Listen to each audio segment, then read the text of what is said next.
I am Joe Arrowwood, a student in 703 at Liberty University, and my presentation is in regards to place-based education and its validation through past theorists, the past theorists being John Dewey and David Sobel.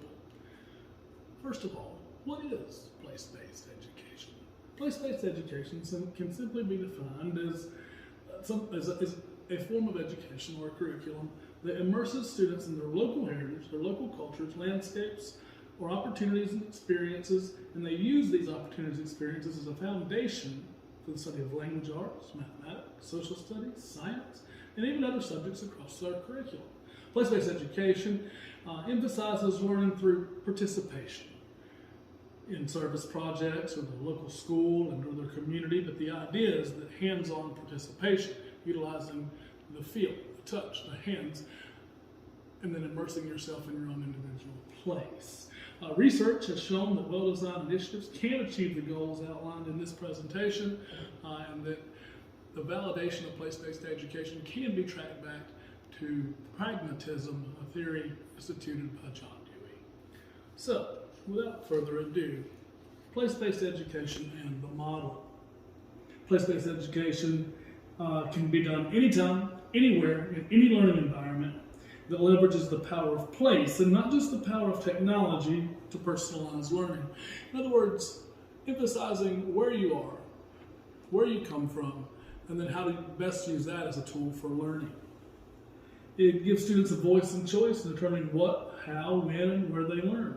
We all look at an object and we look at it very differently. Howard Gardner would believe that through his multiple intelligences. Why should then a student be required to look at it with only one lens when they have the various options of so many and the natural options of so many? It tailors the learning to each student's strengths and their weaknesses and even their interests. This is done as a natural process. It ensures the mastery of high academic standards. The PEEC standards require that. The place-based education standards, there are 12. And then lastly, it promotes student agency. In other words, students are involved in what they learn. They're interested in what they learn, therefore they want to learn. Next is a man named David Sobel. David Sobel's book, Connecting Classroom, Place-Based Education, Connecting Classrooms and Communities, is the standard for place-based education. It's where the PEC derives its foundation, and it is the standard bearer for place-based education.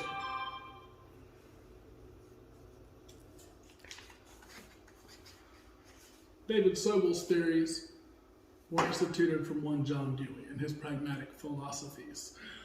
Dewey says that learning by doing, no pun there, and development of practical life skills are crucial to a child's education. Practical life skills, learning by doing, directly relate to a child's education through place-based education.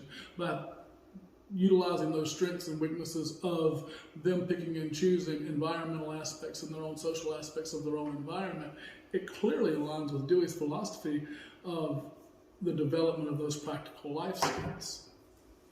Let's go and look at Dewey's theory of pragmatism. Pragmatism, pragmatic attitude or policy, the approach that assesses the truth of meaning of theories or beliefs in terms of success of their own practical application. Thus is the essence of place-based education, the practical application of what you're doing. Instead of reading about growing trees, grow trees. Instead of reading about planting flowers, plant flowers. Instead of reading about the local pine nuts that grow on the trees around you, immerse yourself in them and then practically figure out the benefits of them and how the natives of the past, utilizing history, used them, and then how that local writings and local texts would emphasize those, and that they were key cogs in the philosophers of the local areas' lives. And we want to show that from a practical side that students can utilize those same benefits. This is how place-based education ties in to pragmatism, how David Sobel coincides with John Dewey, how place-based education is indeed valid as a curriculum. Thank you.